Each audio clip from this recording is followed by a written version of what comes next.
All right, here we go. Thank you for tuning in to the Challenge Accepted podcast. This is episode 1. And again, thank you so much for coming. Whether you heard about this through Instagram, through friends, or me telling you, thank you for coming and giving this a listen. I guess we'll just jump right into some goals and I guess the why of why I started this podcast. But my first goal in this is to interview people who have gone through really challenging circumstances and to, I guess, understand and get a feel of how they got through the different circumstances and kind of let them tell their story.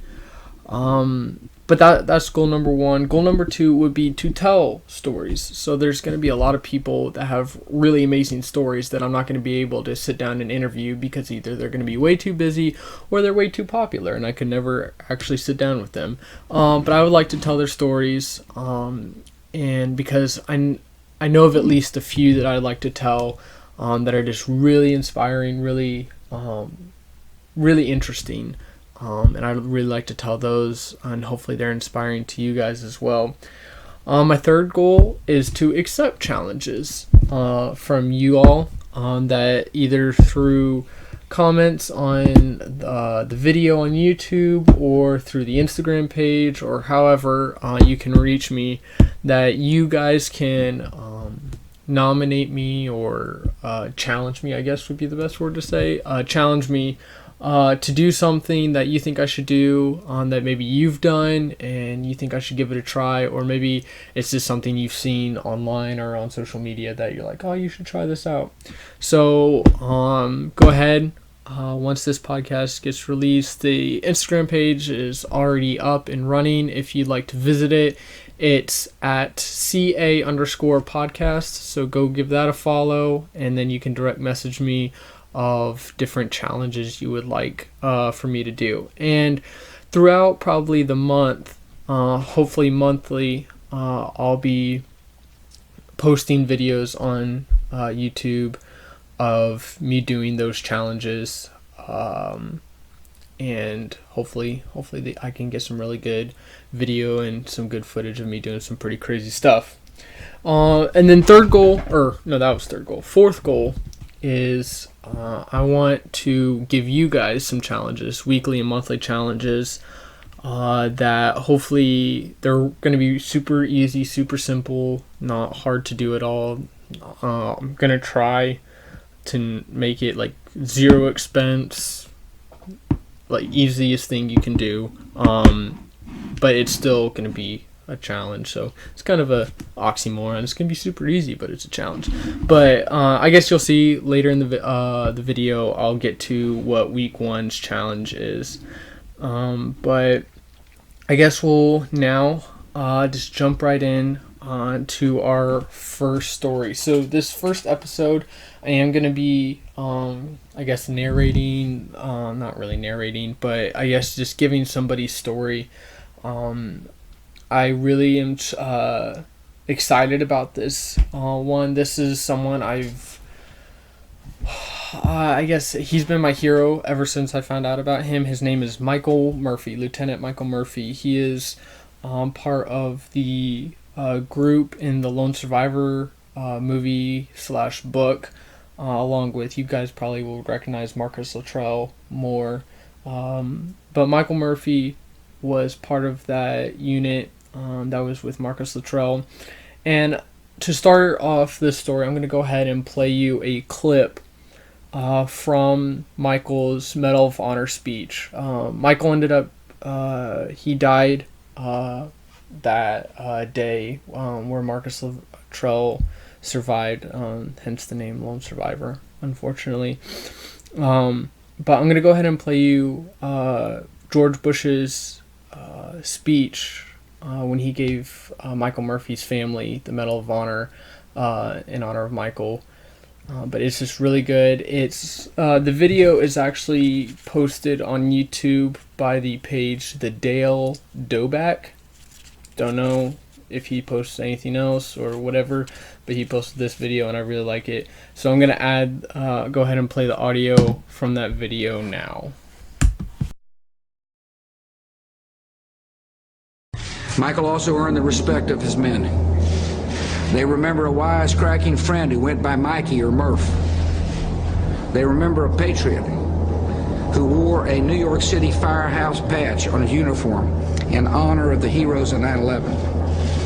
And they remember an officer who respected their opinions and led them with an understated yet unmistakable sense of command. Together, Michael and his fellow SEALs deployed multiple times around the world in the war against the extremists and radicals. And while their missions were often carried out in secrecy, their love of country and devotion to each other was always clear. On June 28, 2005, Michael would give his life for these ideals. While conducting surveillance on a mountain ridge in Afghanistan, he and 3 fellow SEALs were surrounded by a much larger enemy force. Their only escape was down the side of a mountain, and the SEALs launched a valiant counterattack while cascading from cliff to cliff.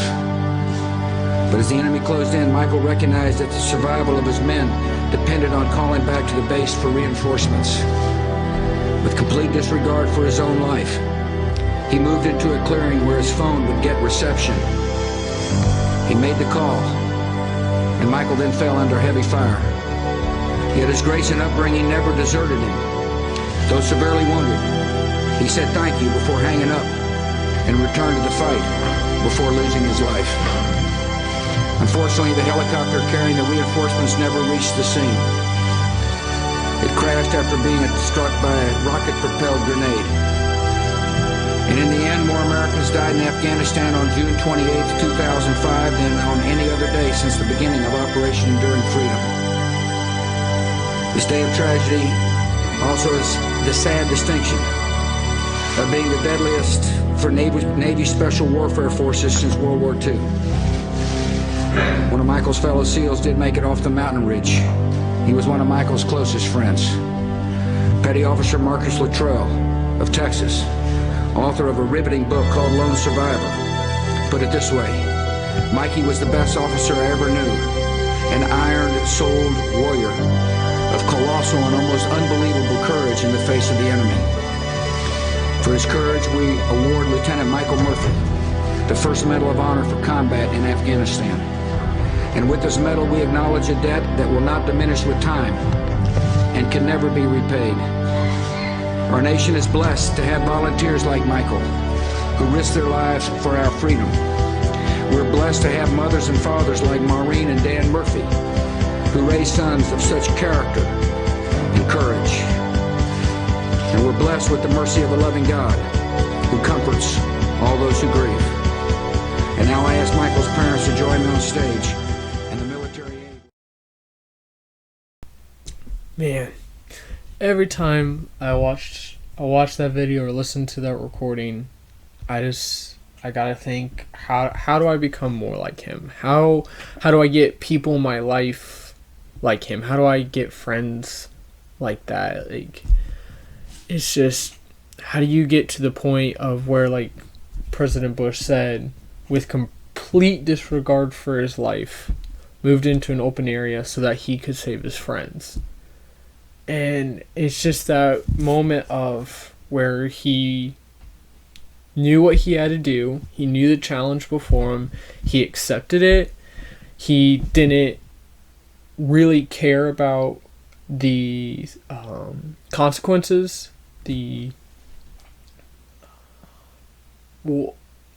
Honestly, the outcome. Like, he had to have known the outcome.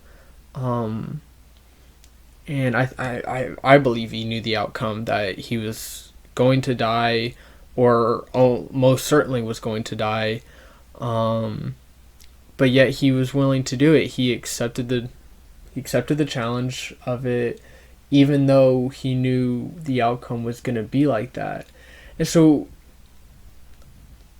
like, even with, like, our challenges that we have in our lives, just like the little ones of like going to work, maybe even in the morning. Maybe that's a challenge for you. Getting up in the morning, getting out of bed in the morning might be a challenge for some people.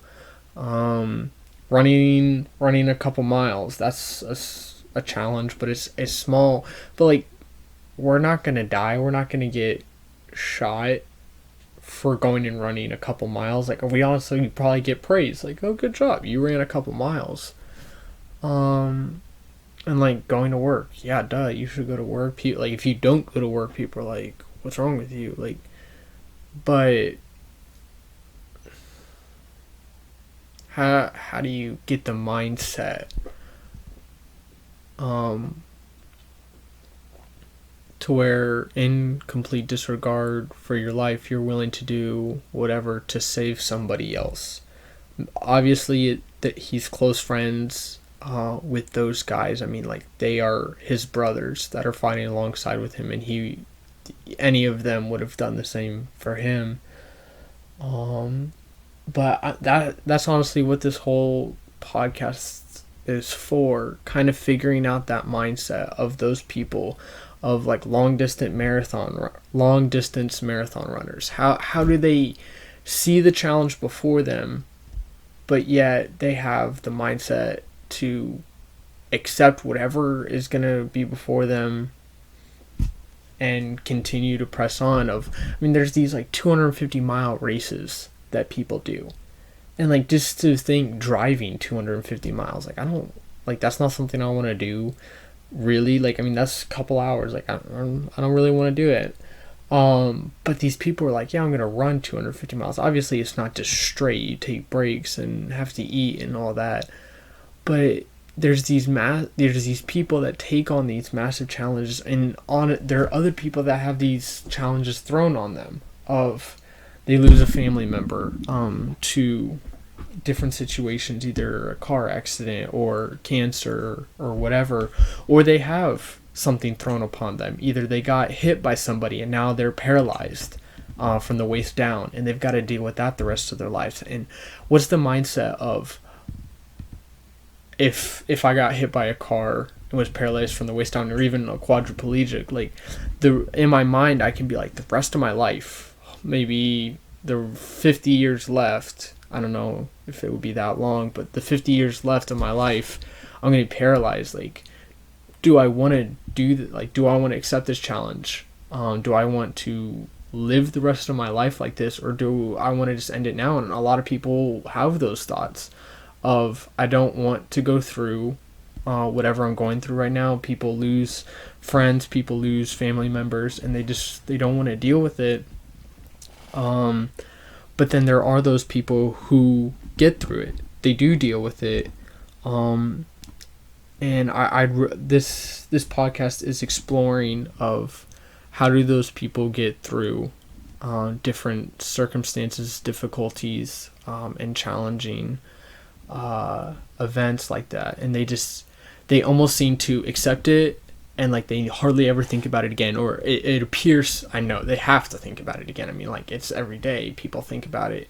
Or as you're running a race, it's not like you think about quitting once and then you're done thinking about quitting. Like, if you've ever run, if you've run for the, like, if you remember the first time you've run, or the first time you ran, or the first time you ran over 4 miles, you probably thought about quitting at least 10-20 times. I mean, I did. When I ran my first mini marathon by myself, I ran one with my dad and sister, and we were kind of all together, and so there was no really thought of quitting there, because I had to stick with them, and there was no way I was going to let my dad and sister get through it, and I didn't. But then when I was running by myself, it was a whole different mind game of, I can quit and just walk the rest of the way, and no one will ever know that I didn't do it, or I can cut corners and no one will ever know I did it. I still will get the shirt and all that, and it won't matter. But like, you're cheating yourself almost in that instance. But yeah, I really like to explore that mindset of, either through people who have gone through circumstances, either way, if they brought it upon themselves in a sense in the way of like a ultra marathon or something like that, or whether it was something that was out of their control. I really would like to explore those different stories. So that's what this podcast is all about. Let's go ahead and get into the week 1 challenge. So this week's challenge, there's not going to be any way of tallying up who did it or who do not. There's no accountability. This is just going to be me saying it once. You can accept the challenge if you like. You can completely ignore it. You can do it as many days as you want. You can do it as few days as you want. But week 1 challenge is to wake up 1 hour earlier every day. So to clarify, if you typically wake up at 7 to go to work, or you just get up at 7 to do whatever, so this next week you'll get up at 6 every single day. And so that's the week 1 challenge. And some tips for that: if you want to get up an hour earlier, you might think about going to bed an hour earlier. And with that hour you have in the morning, you can get in some exercise, you can get in a good breakfast, you can maybe read. Reading's super good for you. Do whatever, something super productive in the morning. But wake up that hour earlier, get your day started off good, off well, good or well, I don't know. And then you can continue with your day, but go to bed an hour earlier, get some good sleep, wake up an hour earlier, and start your week off super good. Super well. I don't know. I'm gonna have to figure that out. But again, thank you for coming and listening to this podcast. I really hope that this is going to be a help to you guys. I really hope this is going to be a help to you guys. Can't speak today. And hopefully inspire you to, maybe through the weekly challenges or hearing the different stories presented on this podcast. I really hope this will inspire you to maybe take on some challenges of your own, or maybe if you are going through a challenge right now, and maybe that's why you're here. You looked up on whatever medium how to get through challenges, how to whatever, and this popped up somehow. I don't know how it would have, but it popped up, and you're trying to figure out, how do I get through this challenge? How do I get the mentality of challenges before me, and I'm just going to accept it, I'm going to push through it, and I'm going to work through it, and I'm going to move on. So hopefully you guys will really be inspired by this podcast, not by something that I've said. I don't think you're ever going to be inspired by something I've said, but inspired through the stories that are presented on this. But thank you so much for coming. Thank you so much for listening. Next episode, hopefully, will be either during this week, or if not during the week, definitely by next Monday. So thank you again.